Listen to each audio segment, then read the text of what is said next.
ان کا ٹھکانہ جہنم ہے۔ یہ کب تک مجھ پر جھوٹ بولتے رہیں گے اور کب تک یہ مجھے گالیاں دیتے رہیں گے، یہ زندہ کب تک رہیں گے؟ انہوں نے میرے پاس نہیں آنا، یہ جب میرے پاس آئیں گے تو میں نے اعلان کر دیا ہے ان کا ٹھکانہ جہنم ہے۔ اللہ پر جھوٹ باندھنے کا، بولنے کا کیا مطلب ہے؟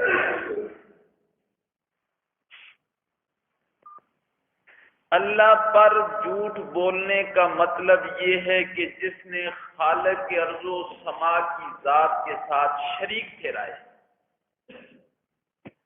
اس نے اللہ پر جھوٹ باندھا۔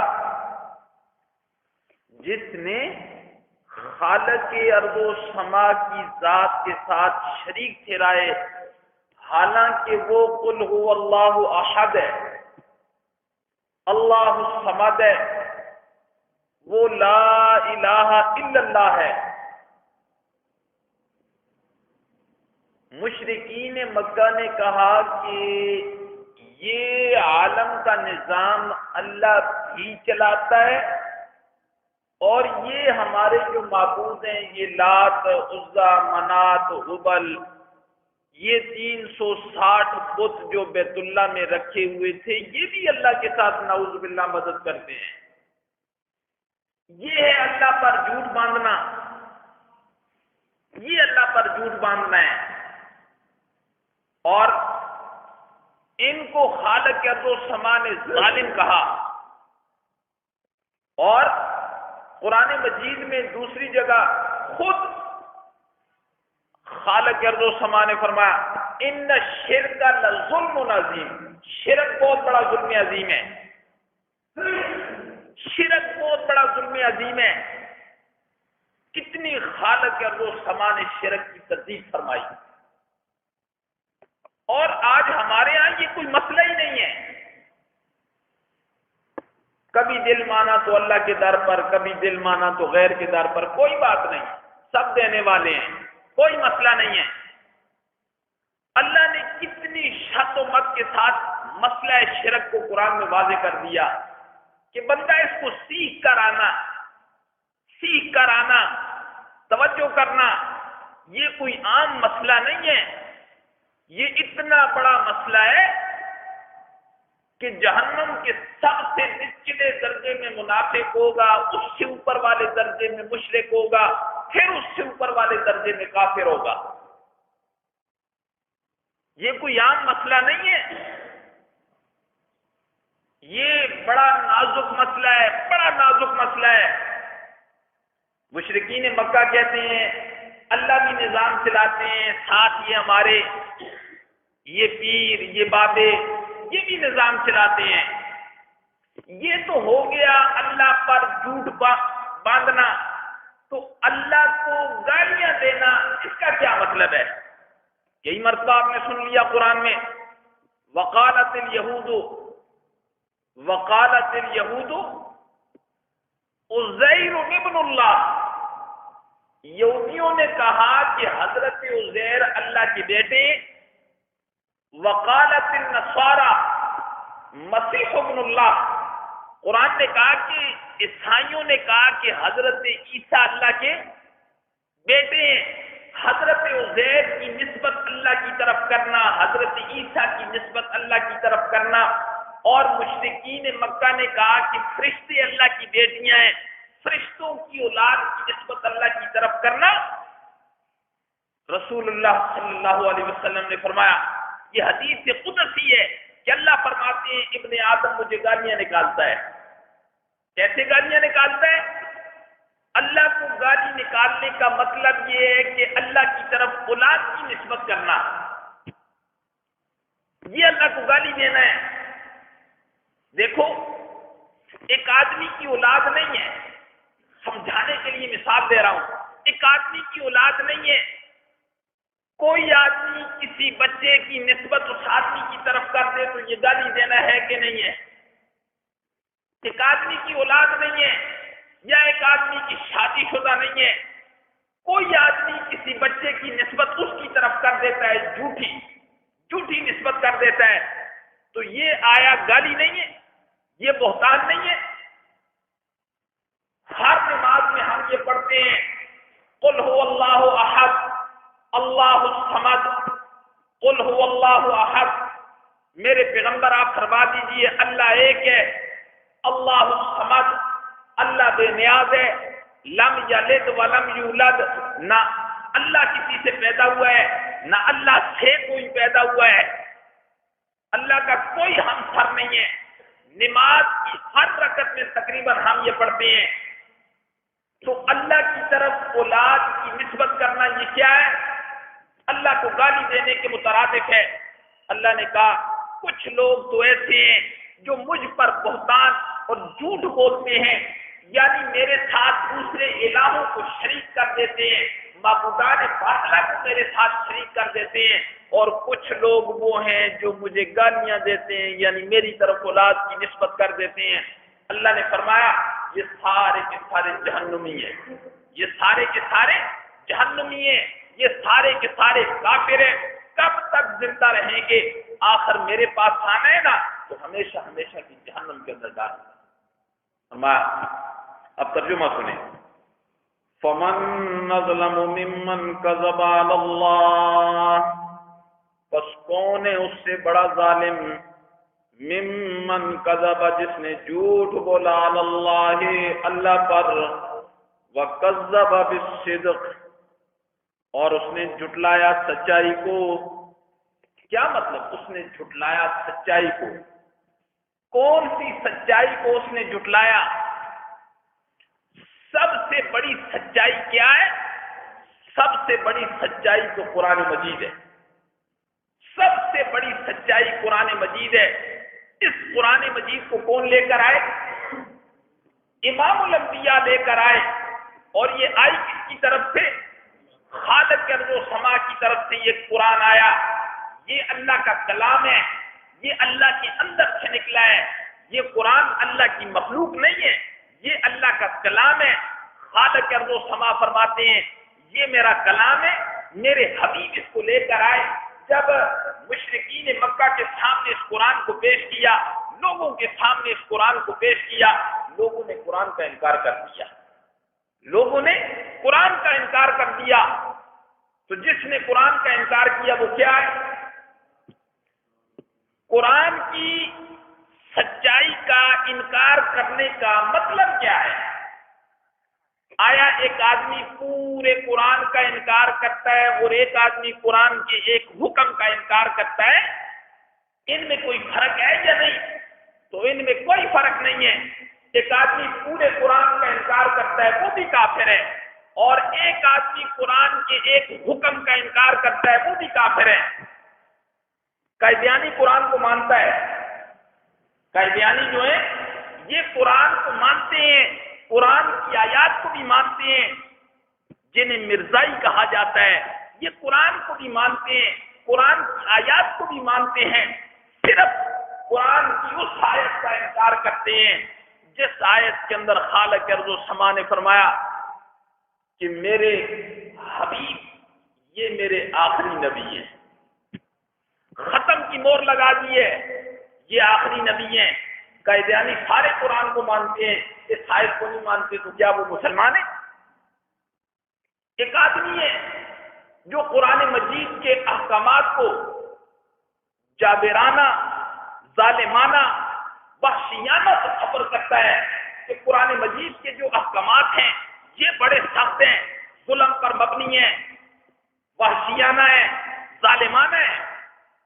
جس آدمی کا یہ عقیدہ ہے وہ بھی کافر ہے، وہ بھی کافر ہے۔ قرآن مجید کے احکامات کا انکار کرنے والا بڑا ہی مشکل دور ہے میرے محترم۔ یہ وہی زمانہ ہے، یہ وہی زمانہ ہے کہ رسول اللہ صلی اللہ علیہ وسلم نے فرمایا میری امت پر ایک وقت ایسے آئے گا، بندہ صبح گھر سے نکلے گا تو ایمان کی حالت میں ہوگا، واپس رات کو گھر آئے گا تو ایمان سے فارغ ہوگا، رات کو ایمان کی حالت میں لیٹے گا تو صبح اٹھے گا تو ایمان سے فارغ ہوگا۔ آج یہ وہی دور ہے۔ اللہ ہماری حفاظت فرمائے، اللہ ہماری حفاظت فرمائے۔ ایمان کی تو ایک ذرے کے برابر بھی ہمارے سینے میں قدر نہیں ہے۔ ذرہ جو ہوتا ہے نا، ذرہ جو ہوا میں اڑتا ہوا نظر آتا ہے، اس ذرے کے برابر بھی ایمان کی قدر ہمارے سینے میں نہیں ہے۔ جبکہ آسمان سے نیچے زمین سے اوپر انسان کے لیے سب سے قیمتی چیز کیا ہے؟ ایمان ہے۔ سب سے قیمتی چیز ایمان ہے۔ کتنے لوگ ہیں جو اپنے ایمان کی فکر میں لگے رہتے ہیں، ہر وقت میرا ایمان بچ جائے بچ جائے بچ جائے۔ کتنے لوگ ہیں؟ آج میرے محترم یہ وہ دور ہے، وہی آدمی بچے گا جس کے سینے میں یہ فکر پیدا ہو جائے گی کہ مولا میرے ایمان کو بچا دے، والذین جاہدوا فینا لنہدینہم سبلنا۔ جو یہ فکر لے کر آئے گا، اللہ نے فرمایا میں اس کے ایمان کو بچا دوں گا۔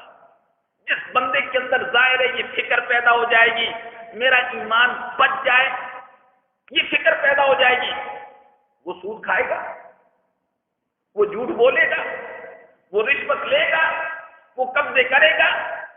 جس بندے کے سینے میں یہ فکر پیدا ہو جائے کہ میرا ایمان مولا بچ جائے، اٹھتا ہے تو پھر یہ فکر ہے، بیٹھتا ہے تو پھر یہ فکر ہے، دنیا کے کام بھی کرتا ہے۔ یہ نہیں کہ ایمان دنیا کے کاموں سے روکتا ہے، نہیں، اصل ایمان تو بنتا ہی دنیا کے محلات میں بیٹھ کر ہے، دنیا کی جگہوں میں بیٹھ کر بنتا ہے۔ اصل ایمان تو دکان پر بیٹھا ہے۔ ایمان اگر ایمان کی فکر ہے نا تو پورا تولے گا، 1000 کی جگہ 900 گرام نہیں تولے گا، پورا پورا دے گا، بلکہ زیادہ دے گا۔ اسے ایمان کی فکر ہوگی۔ کتنے لوگوں کو ایمان کی فکر ہے؟ امام الانبیاء نے فرمایا ایک دور ایسا آئے گا لوگ بغیر ایمان کے جائیں گے۔ آج اللہ معاف کرے، اللہ پاک معاف کرے۔ عجیب صورتحال ہے، عجیب صورتحال ہے۔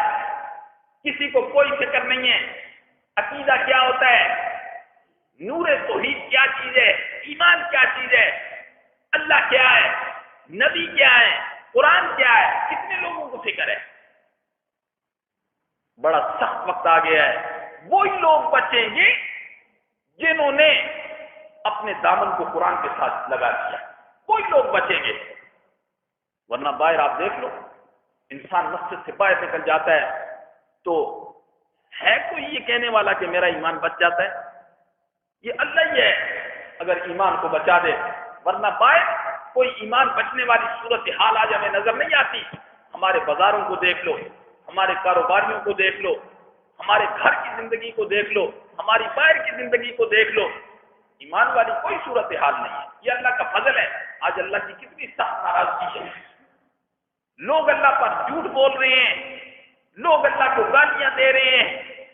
یہ تو اللہ کی ذات ہے، وہ صابر ذات ہے کہ زمین نے ہمیں برداشت کیا ہوا ہے، ورنہ ہمارے اعمال ایسے ہیں خدا کی قسم یہ زمین اندر دھساتے ہمیں پھر بھی کم ہے۔ ہمارے جو اعمال ہیں، کیا پہلی امتوں کو زمین نے نہیں دسایا؟ قارون زمین میں نہیں دسا؟ ساری دنیا کے سامنے نہیں دسا؟ کس نے اسے دسایا؟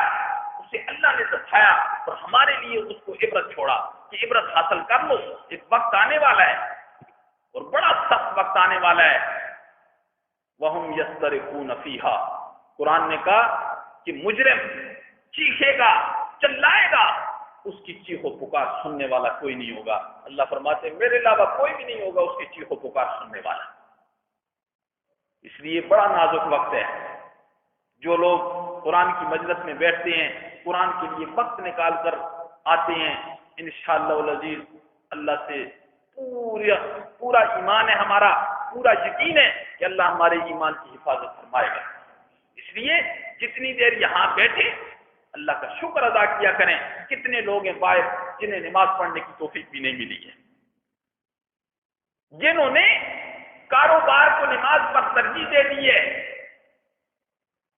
جس بندے کا ایمان دکان سے اٹھا کر مسجد میں نہیں لاتا وہ جنت میں کیا لے کے جائے گا؟ وہ جنت میں کیا لے کے جائے گا؟ جس بندے کا ایمان اسے دکان سے اٹھا کر، کاروبار سے اٹھا کر، معاملات سے اٹھا کر مسجد میں نہیں لاتا، وہ ایمان جنت میں کیا لے کے جائے گا؟ اس بات کی فکر کرنی ہے اور اپنے دوستوں کو، بھائیوں کو، گھر والوں کو، بیوی کو، بچوں کو اس چیز کی دعوت دیتے رہنا ہے۔ نماز کا اہتمام کرو، قرآن مجید کا اہتمام کرو، اپنے عقائد و نظریات کی درستگی کا خیال کرو. پہلے زمانہ میں والدین سب سے پہلے جس چیز کی فکر کیا کرتے تھے وہ فکر کیا ہوتی تھی کہ بچے کا عقیدہ ٹھیک ہو جائے. گھروں میں بھی تعلیم ہوتی تھی. عشاء کی نماز کے بعد پھر مائیاں بوڑھے بالغ اپنے بچوں کو بٹھایا کرتے تھے. کتاب کھول کے حدیث کی کتاب، کوئی فقہ کی کتاب، کوئی مسئلوں کی کتاب کھولتے تھے، پھر اپنے بچوں کو بتایا کرتے تھے عقیدہ یہ ہوتا ہے، ایمان یہ ہوتا ہے، شرک یہ ہوتا ہے. آج ہے ہمارے گھروں میں یہ رواج. تو خیر ما والذی وکذب بالصدق، اور جس نے جھٹلا دیا سچائی کو، اذ جاءہ، جب اس کے پاس آئی، الیس فی جہنم مثوی للکافرین، کیا جہنم کافروں کا ٹھکانہ نہیں ہے؟ فرمایا ایسے لوگوں کا ٹھکانہ جہنم ہے. والذی جاء بالصدق، اور وہ ذات جو لے کر آئی سچائی کو، یعنی امام الانبیاء محمد رسول اللہ صلی اللہ علیہ وسلم. والذی، اور وہ ذات جاء بالصدق جو لے کر آئی سچائی کو، وصدق به، اور وہ ذات جس نے اس قرآن کی تصدیق کی. امام راضی نے فرمایا وصدق به سے مراد حضرت ابوبکر صدیق رضی اللہ تعالیٰ عنہ. حضرت ابوبکر صدیق، امام راضی نے یہ لکھا جب امام الانبیاء کو خالق السماء نے نبوت اور رسالت کیا، وہ آپ کے سر پر تاج رکھا، نبوت اور رسالت آپ کو عطا فرمائی، سب سے پہلے آئے اور ابو بکر صدیق رضی اللہ تعالیٰ عنہ سے اس بات کا تذکرہ فرمایا. آپ کی 2 بیویاں بھی ہیں، والدین بھی زندہ ہیں، اولاد بھی جوان ہیں. آپ کے جدھر قدم تھے ایک بھی نہ دایاں قدم اٹھایا نہ بایاں قدم اٹھایا.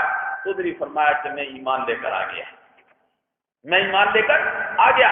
مسند احمد حدیث کی کتاب ہے. امام احمد بن محمد بن حنبل رحمہ اللہ نے 50,000 حدیث اس کے اندر جمع کی ہیں. اس کے اندر ایک حدیث ہے، حضرت علی ہیں رضی اللہ تعالیٰ عنہ کھڑے ہیں، کوئی بات کہہ رہے ہیں، ایک نوجوان کھڑا ہوا، اس نے کہا حضرت ابو بکر صدیق نے ایسے فرمایا. آپ نے فرمایا کیا جملہ بولا؟ اس نے کہا حضرت ابو بکر صدیق. حضرت علی نے فرمایا یاد رکھنا ابو بکر کو صدیق کا لقب نہ نبی نے دیا ہے نہ کسی صحابی نے دیا ہے. ابو بکر کو صدیق کا لقب تو آسمانوں پر خالق ارض و سما نے دیا ہے. سب سے پہلے تصدیق کرنے والے، امام راضی نے فرمایا سب سے پہلے تصدیق کرنے والے ابو بکر ہیں، اور اس کے بعد قیامت کی صبح تک جو آدمی اللہ کی اور محمد الرسول اللہ کی تصدیق کرتا رہے گا وہ صف میں آتا چلا جائے گا. فرمایا والذی جاء بالصدق، اور وہ ذات جو اس سچائی کو لے کر آئی، وصدق به، اور وہ ذات جس نے اس کی تصدیق کی یعنی حضرت ابو بکر صدیق. اولئک هم المتقون، یہی لوگ متقی ہیں، یہی لوگ اللہ سے ڈرنے والے ہیں. لہم ما یشاؤون، ان کے لیے اللہ فرماتے ہیں جب میرے پاس آئیں گے تو انعام کیا ہوں گے؟ فرمایا لہم، ان کے لیے ما کوئی کچھ ہوگا، یشاؤون جو یہ چاہیں گے، عند ربہم اپنے رب کے پاس جو بھی یہ چاہیں گے. اگر آسمانوں پر اڑنا چاہیں گے تو یہ اڑنے لگ جائیں گے، یعنی جو بھی چاہیں گے.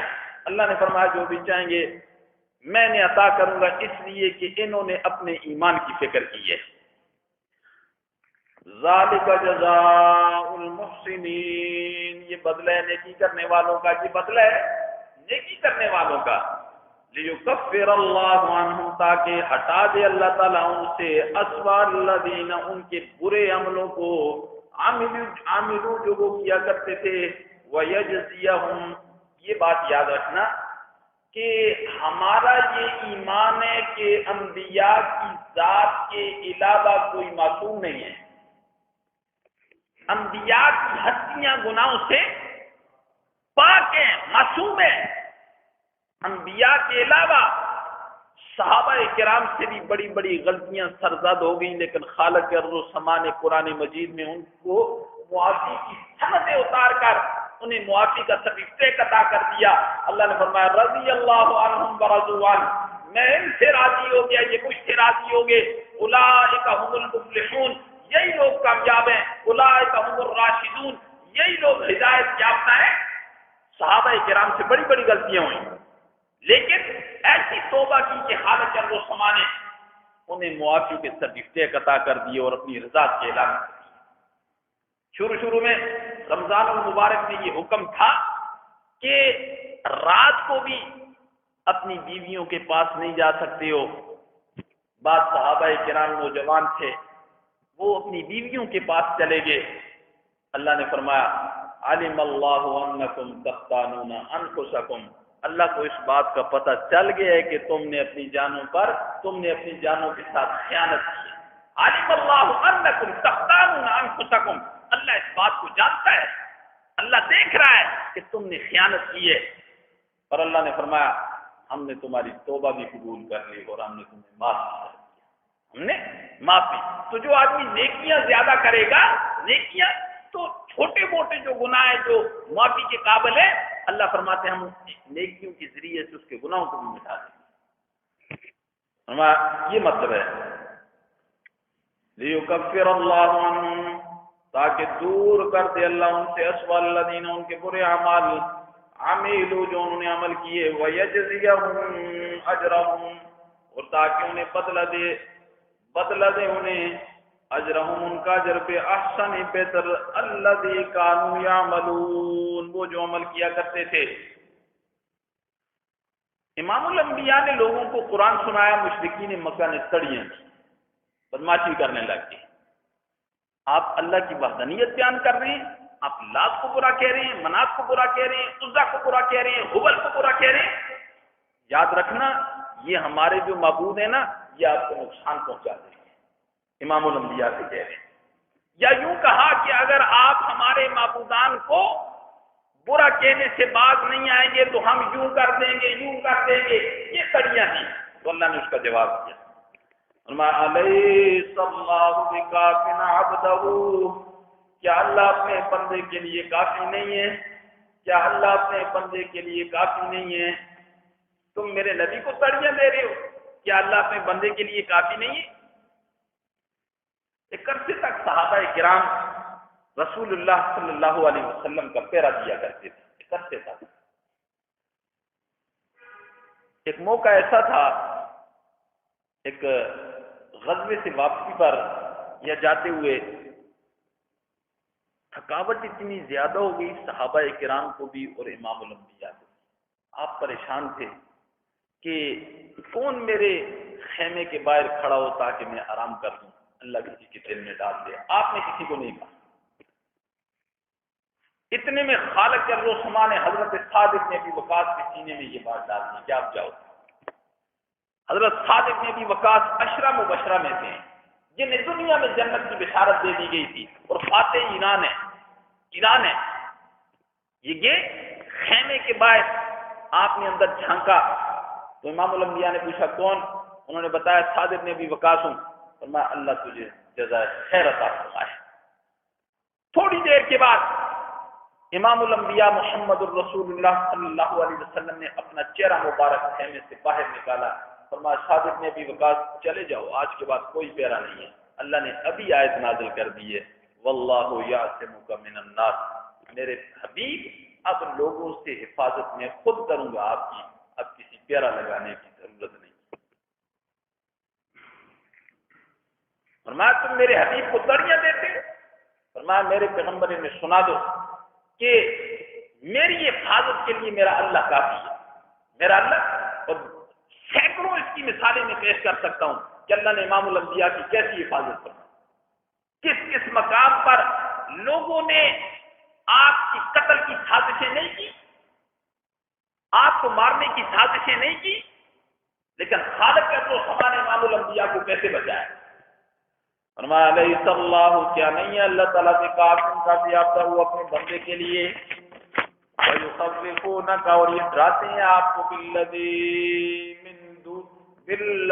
مِن دُونِهِ، ان سے ڈراتے ہیں جو اللہ کے علاوہ ہیں، جنہیں اللہ کے علاوہ یہ حاجت روا سمجھتے ہیں، مشکل کشا سمجھتے ہیں، دستگیر سمجھتے ہیں، داتا سمجھتے ہیں. ان سے آپ کو ڈرا رہے ہیں، ان سے آپ کو جیسے آج کل بھی لوگ کہتے ہیں تم نے یہ کہا تو وہ یہ کر دیں گے. عام یہ باتیں یہ آج کی باتیں نہیں ہے، یہ مشرک کا پرانا طریقہ ہے۔ وَمَن يُضْلِلِ اللَّهُ، جسے اللہ گمراہ کر دے، فَمَا لَهُ مِنْ هَادٍ، اسے کوئی ہدایت دینے والا نہیں ہے۔ اسے جسے اللہ گمراہ کر دے اسے ہدایت دینے والا نہیں ہے۔ اور اللہ گمراہ کسے کرتا ہے؟ فَلَمَّا زَاغُوا أَزَاغَ اللَّهُ قُلُوبَهُمْ، جس نے اپنے دل کو ٹیڑھا کر دیا اور ٹیڑھے رستے پر ہی چلائی رکھا، بسوبری مگن ہے وہ، اللہ اس کو کبھی ہدایت نہیں دے گی۔ کیوں؟ نُوَلِّهِ مَا تَوَلَّى، اللہ فرماتے ہیں دل تو میری دو انگلیوں کے درمیان ہے، جدھر کوئی اپنا دل چلائے گا میں ادھر ہی چلا دوں، جسے میں گمراہ کر دوں اسے کوئی ہدایت نہیں دے سکتا۔ وَمَن يَهْدِ اللَّهُ، جسے میں ہدایت دے دوں، فَمَا لَهُ مِن مُضِلٍّ، اسے کوئی گمراہ نہیں کر سکتا۔ وَالَّذِينَ جَاهَدُوا فِينَا لَنَهْدِيَنَّهُمْ سُبُلَنَا، جو میرے رستے کی طرف آئے گا میں اسے ہدایت دے دوں گا، میں اسے کیا کروں گا؟ ہدایت دے دوں گا۔ أَلَيْسَ اللَّهُ بِعَزِيزٍ، کیا نہیں ہے اللہ زبردست، ذی انتقام، اور انتقام لینے والا۔ یہ آپ کو ڈرا رہے ہیں لات سے، عزا سے، منات سے، میرے پیغمبر انہیں بتا دو کیا اللہ زبردست نہیں ہے، انتقام لینے والا نہیں ہے، غالب نہیں ہے؟ زبردست بھی وہی ہے، غالب بھی وہی ہے، داتا بھی وہی ہے، دستگیر بھی وہی ہے، معز بھی وہی ہے، مذل بھی وہی ہے، موتی بھی وہی ہے، مانی بھی وہی ہے، حاجت روا بھی وہی ہے، مشکل کشا بھی وہی ہے، بگڑیاں بنانے والا بھی وہی ہے، خوشی اور غم دینے والا بھی وہی ہے، صحت اور بیماریاں دینے والا بھی وہی ہے۔ اللہ غالب ہے اور ذو انتقام، اور اللہ بڑا زبردست انتقام لینے والا ہے۔ وَلَئِن سَأَلْتَهُم مَّنْ خَلَقَ السَّمَاوَاتِ وَالْأَرْضَ، میرے پیغمبر آپ ان سے یہ پوچھ لیں، وَلَئِن سَأَلْتَهُم، اگر آپ ان سے سوال کریں، مَّنْ خَلَقَ السَّمَاوَاتِ وَالْأَرْضَ، زمین و آسمان کا پیدا کرنے والا کون ہے؟ لَيَقُولُنَّ اللَّهُ، یہ مشرک کہیں گے اللہ پیدا کرنے والا ہے، زمین کو بھی اللہ نے پیدا کیا، آسمان کو بھی، سورج کو بھی، چاند کو بھی، ستاروں کو۔ یہ مشرک کیا کہیں گے؟ اللہ نے پیدا کیا ہے۔ قل، میرے پیغمبر فرما دیجئے ان سے فرما دیجئے، افرائیتم، مجھے بتاؤ، ما تدعون من دون اللہ، جنہیں تم اللہ کی ذات کے علاوہ داتا سمجھتی ہو، جنہیں تم اللہ کی ذات کے علاوہ حاجت روا سمجھتی ہو، مشکل کشا سمجھتی ہو، بگڑیاں بنانے والا سمجھتی ہو، میرے پیغمبر آپ ان مشرکوں سے ذرا پوچھیے، مجھے یہ تو بتاؤ، ما تدعون من دون اللہ، جنہیں تم اللہ کی ذات کے علاوہ پکارتے ہو، کیا پوچھو میرے پیغمبر؟ یہ بات پوچھو، ان ارادنی اللہ بضر، اگر اللہ میرے ساتھ کسی تکلیف کا ارادہ کر لے، مجھے کوئی تکلیف پہنچانے کا اللہ ارادہ کر دے، حل ہن کاشفات ضرہ، کیا ہیں کہ اس تکلیف کو دور کرنے والے؟ ذرا ان سے یہ پوچھے نا، ان سے یہ پوچھیں جنہیں تم حاجت روا مانتے ہو اللہ کے علاوہ، صحت دینے والا، بیماریاں دینے والا، دور کرنے والا، ذرا ان سے پوچھو نا۔ ان ارادنی اللہ، اگر ارادہ کرے اللہ میرے ساتھ، بضر، کسی تکلیف کا، حل ہن کاشفات، کیا یہ اس بیماری کو دور کر سکتے ہیں، اس تکلیف کو، ضر ہی اس تکلیف کو دور کر سکتے ہیں؟ پھر پوچھا فرمایا میرے پیغمبر اگلی بات ان سے پوچھو، او ارادنی برحمت، اگر اللہ میرے ساتھ اپنی رحمت کا ارادہ کر لے، حل ہن ممسکات رحمتہ، کیا یہ میری رحمت کو روک سکتے ہیں؟ وَإِن يَمْسَسْكَ اللَّهُ بِضُرٍّ فَلَا كَاشِفَ لَهُ وَإِن يُرِدْكَ بِخَيْرٍ فَلَا رَادَّ لِفَضْلِهِ، اگر یہ کام یہ نہیں کر سکتے، ان کے معبودان باطلہ یہ کام یقیناً نہیں کر سکتے، پھر میرے پیغمبر قیامت کی صبح تک آنے والے لوگوں کے لیے یہ اعلان کر دے، قل، میرے پیغمبر فرما دیجئے، حسبی اللہ، میرے لیے اللہ کافی ہے، حسبی اللہ، میرے لیے اللہ کافی ہے۔ یہ کون کہہ رہا ہے؟ امام الانبیاء، اللہ کہلوا رہے ہیں اور امام الانبیاء کہہ رہے ہیں۔ اللہ نے فرمایا میرے حبیب آپ اعلان کیجیے، قل حسبی اللہ، میرے لیے اللہ کافی ہے، علیہ یتوکل المتوکلون، اور اسی پر توکل کرتے ہیں توکل کرنے والے، اسی پر توکل کرتے ہیں توکل کرنے والے۔ دعا ہے کہ اللہ تبارک و تعالی ہمارے بھی ایمان کو، عقائد کو، توکل کو مضبوط فرمائے، اور اللہ ہمیں قرآن اور سنت کی روشنی کے مطابق زندگی گزارنے کی توفیق نصیب فرمائے۔ اللہ اپنے فضل سے ہمارے ایمان کی حفاظت فرمائے۔